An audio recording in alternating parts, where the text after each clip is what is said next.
Bismillahirrahmanirrahim. Qala al-musannif wal muallif rahimahullahu ta'ala wa nafa'ana bihi wa bi'ulumihi fid dharain amin. Babus sholati tining paneka bab dalem ajelasakeun masalah salat.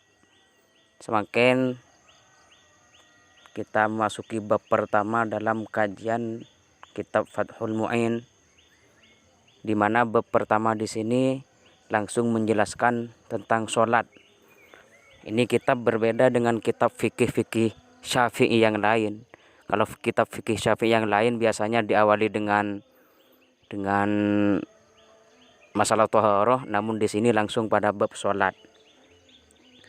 Apa sholat? Hiya tining sholat syar'an mungku syara'an lun aqwalun panika banyak-banyak perkataan, wa af'alun ban banyak-banyak kelakuan, mahsusotun tentuaki muftatahatun buka bitakbiri kalaban takbir, muhtatamatun tur akhir bitaslimi kalaban salam.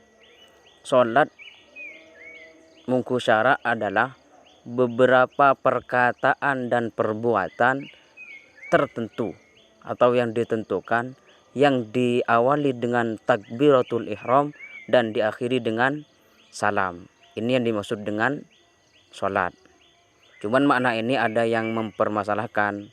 Bagaimana dengan sujud syukur dan sujud tilawah, padahal di situ juga ada aqwal dan ada af'al. Maka dijawab bahwa yang dimaksud aqwal dan af'al di situ adalah makhsusah, yang ditentukan. Artinya sudah ditentukan. Dan termasuk af'al adalah ruku' dan i'tidal. Sementara dalam sujud tilawah, sujud syukur itu tidak ada rukuknya, sehingga itu tidak bisa dimasukkan, dikategorikan dalam makna sholat. Begitu juga ada yang menentang bagaimana dengan sholatnya orang sakit. Padahal orang sakit itu orang yang sholatnya tidur atau sholatnya hanya dengan isyarah, padahal di situ tidak ada af'alnya. Maka dijawab bahwa yang dimaksud dengan aqwal dan af'al itu juga bisa dimaknai secara hukmiyah, secara hukum saja.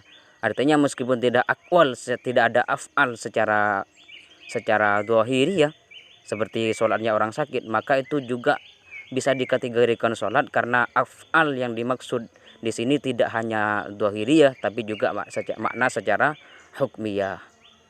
Sehingga sholat itu adalah ya perkataan dan perbuatan baik secara zahiriyah maupun secara hukmiyah yang ditentukan, diawali dengan takbir dan diakhiri dengan salam. Ini makna sholat. Miat nyamai puan apa sholat bidzalika kalaban ka desa sholat listimalika, karena mencakup sholat ala sholati atas sholat lugatan di dalam makna. Kenapa disebut sholat? Karena praktek sholat, pekerjaan sholat ini mencakup terhadap makna sholat secara bahasa. Apa makna sholat secara bahasa? Hiya tining makna sholat lugatan ad-du'a panika doa. Jadi kenapa disebut sholat? Karena sholat yang kita praktekkan itu merupakan mencakup terhadap makna sholat secara bahasa, yaitu doa. Jadi apa sholat? Sholat secara bahasa berarti berdoa. Sementara secara syariat, secara asar adalah aqwal dan af'al tertentu yang didahului dengan takbir dan diakhiri dengan salam. Itu sholat. Wal mafrudatu tining banyak-banyak sefarduaki, sholat sefarduaki al-ainiyatu sepengsa fardu ain. Sholat yang diwajibkan secara fardu ain, khamsun panika badalema. Sholat yang diwajibkan secara individu kepada masing-masing individu, tidak bisa diwakilkan, itu ada 5. Fi kulli yaumin wa lailatin, dalam saben-saben are wa lailatin ben malam. Ma'lumatun saekaoning minad-dini dari agama bid-darurati kalaban pasteh.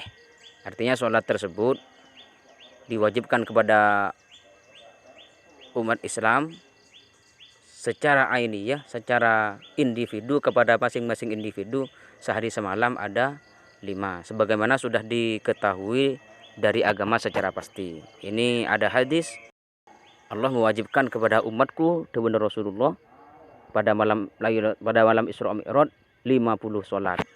Kemudian Rasulullah bolak-balik atas usulan Nabi Musa agar sholat itu dikurangi, karena menurut Nabi Musa, umat Nabi Muhammad ini tidak akan mampu melaksanakan sholat 50 kali. Akhirnya Rasulullah bolak-balik sehingga yang 50 itu menjadi tinggal 5. Artinya bolak-baliknya itu sampai 9 kali. 5 5 5 sampai 9 kali. Sudah tinggal 5, Nabi Musa pun masih usul, tidak akan mau Nabi Muhammad minta keringanan lagi. Nah, akhirnya Rasulullah tidak mau, sudah malu untuk balik lagi kepada Allah. Akhirnya ya sudah, 5 sholat itulah yang ditetapkan, diwajibkan kepada umatnya. Padahal ya kalau kita mau benar-benar mengabdikan diri kepada Allah, sholat 50 itu bukan tidak mungkin untuk kita kerjakan. Contohnya saja di bulan Ramadan ini, hitung saja sholat tarawihnya 20 rakaat, witirnya mesti bisa 11 rakaat, tahajudnya 12 rakaat mesti bisa itu. Sholat duhanya 12 rakaat ditambah sholat qobliyah ba'diyahnya sholat, itu mesti melampaui 50. Jadi kalau sebenarnya kita benar-benar menjadi hamba Allah yang ibadillahi sholihin, bukan tidak mungkin untuk melaksanakan sholat 50 kali. Cuman kayak karena kita ya sudah bukan makomnya. Fayakfuru, maka ketika kafir jahiduha pasir orang yang menentang sholat. Jadi sholat yang sudah dipastikan oleh Allah kepada Rasulullah diwajibkan kepada umatnya 5 kali sehari semalam, bagi penentangnya itu mesti akan dihukumi kafir. Karena iya, ini sholat ini merupakan meskipun dalam rukun Islam ada di urutan kedua, tapi bagi umat Islam yang sudah memeluk Islam, maka sholat ini menjadi urutan yang pertama, bukan lagi urutan yang kedua, menjadi urutan yang pertama bagi umat Islam. Sementara rukun Islam yang 5 itu pertama syahadat ya bagi mereka yang belum bersyahadat. Maka ketika sudah bersyahadat, sudah masuk Islam, maka rukun Islam yang pertama yang menjadi sholat ini karena sudah bersyahadat. Walam tajtami benta akompol hadikil khamsu pona pemerika salema li ghairi nabiyina ekan di selain nabi kita Muhammadin sallallahu alaihi wasallam. Salat yang 5 waktu ini tidak terkumpul pada selain nabi kita. Maksudnya apa? Artinya salat 5 waktu tersebut hanya dimiliki oleh nabi kita, tidak pada nabi yang lain. Ini dalam kitab I'anahnya dijelaskan balkanat mutafarriqatan fil anbiya. Salat itu terpisah-pisah dalam beberapa nabi, kepada beberapa nabi. Contohnya subuh, salat subuh itu salatnya Nabi Adam. Duhur itu salatnya Nabi Daud. Asar ini salatnya Nabi Sulaiman. Maghrib, salat maghrib ini adalah salatnya Nabi Yakub. Isya salatnya Nabi Yunus. Jadi subuh salatnya Nabi Adam, duhur salatnya Nabi Daud, asar salatnya Nabi Sulaiman, maghrib salatnya Nabi Yakub, isya salatnya Nabi Yunus. Nah, kelima-limanya ini hanya terkumpul kepada Nabi kita, yaitu Nabi Muhammad sallallahu alaihi wasallam. Ufududud ban fardhuaki wajibaki panapa salat Lailatul Isra dalam malam Isra Mi'raj dan nubuwah dalam sambarana kenabian bi asri sini nakalaben 10 tahun wa salasat asurin ben 3 bulan. Jadi kapan diwajibkannya sholat? Setelah pelaksanaan Isra Mi'raj. Jadi Nabi melaksanakan Isra Mi'raj tersebut, hal utama yang diperoleh oleh Rasulullah adalah diwajibkannya sholat 5 waktu tersebut. Kapan Isra Mi'raj? Itu terjadi setelah 10 tahun 3 bulan dari kenabian. Lailatan sab'in wa ishrina min Rajab, malam tanggal 27 Rajab. Sehingga malam tanggal 27 Rajab ini diperingati oleh umat Islam sebagai hari besar peristiwa Isra Mi'raj. Dan oleh ulama atau ustaz zaman sekarang, Isra Mi'raj itu diistilahkan sebagai ulang tahunnya sholat. Apakah sebelum Isra Mi'raj tidak ada sholat? Ada. Sholat itu sudah ada semenjak Rasulullah diangkat menjadi nabi. Dalam peristiwa penerimaan wahyu pertama itu malaikat Jibril sudah mengajarkan kepada Nabi Muhammad bagaimana pelaksanaan sholat dan wudhu. Bagaimana pelaksanaan sholat dan wudhu. Jadi sebenarnya malam Isra Mi'raj ini adalah malam pertama kali diwajibkannya. Tapi bukan berarti sebelum Isra Mi'raj tidak ada sholat. Rasulullah dan para sahabat sebelum Isra Mi'raj sudah melaksanakan sholat. Bagaimana sholat mereka? Sholat mereka ini dijelaskan wada baba'adukum ila annaha kanat mafrudutan raka'ataini bil wada wa raka'ataini bil asyi. Sebagian ulama berpendapat bahwa sholat yang difarduhkan itu sebelum Isra Mi'raj ada 2 rakaat di waktu pagi, ada 2 rakaat di waktu sore. Jadi sebelum Isra Mi'raj sudah ada sholat, cuman belum diwajibkan. Sehingga bolehlah dikatakan 27 Rajab sebagai ulang tahun sholat, tapi ulang tahun diwajibkannya sholat, bukan ulang tahun lahirnya sholat. Karena sholat itu lahir semenjak Rasulullah diangkat menjadi Rasul. Kemudian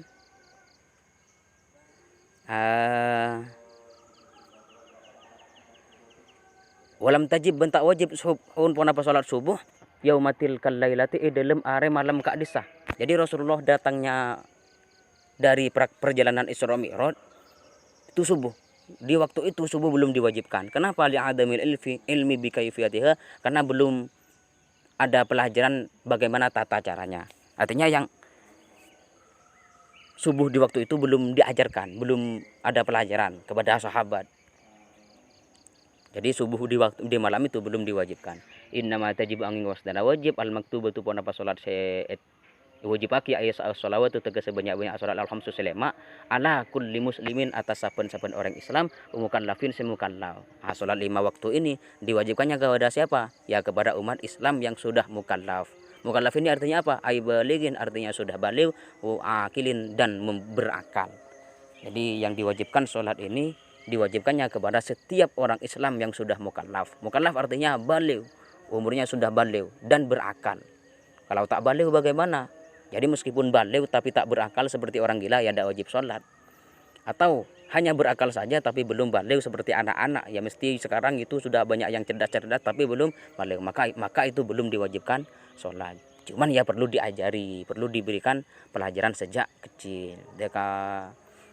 Dekarin baik laki-laki ataupun lainnya, perempuan laki-laki dan perempuan juga, semi laki-laki dan semi perempuan juga diwajibkan melaksanakan sholat. Yang penting sudah masuk Islam tohirin dan suci.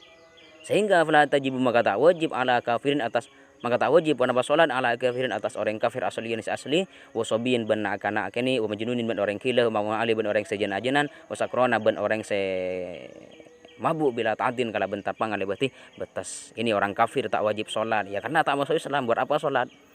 Silahkan sholat saja, tapi sholatnya sia kalau belum bersyahadat. Ya seperti tadi, tapi kalau sudah bersyahadat maka sholat ini menjadi rukun Islam yang pertama. Orang anak-anak kecil itu juga boleh tak melaksanakan sholat, tapi perlu diajari.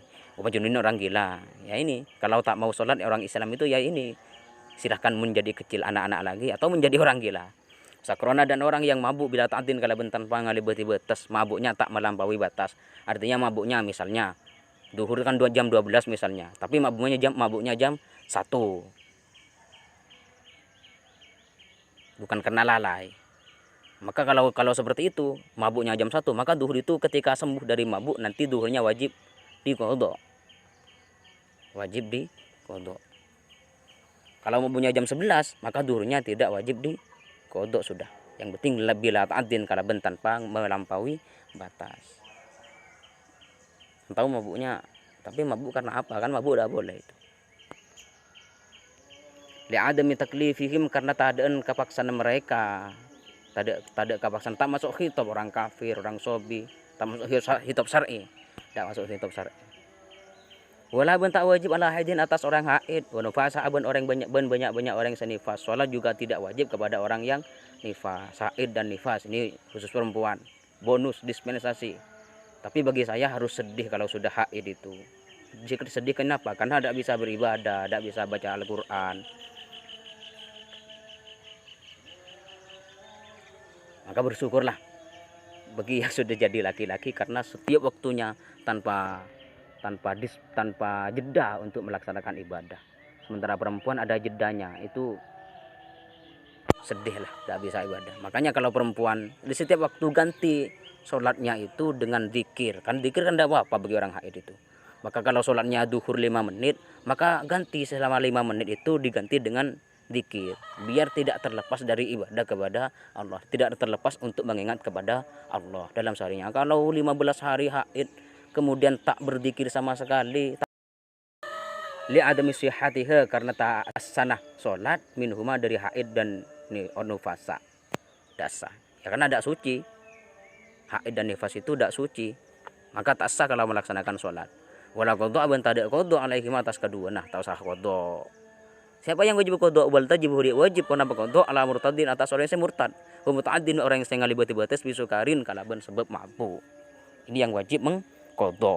Orang yang murtad ketika sudah masuk Islam lagi wajib istitabah, dimintai pertobatan. Ketika sudah masuk kembali bertobat, maka selama murtadnya sholatnya harus diqadha.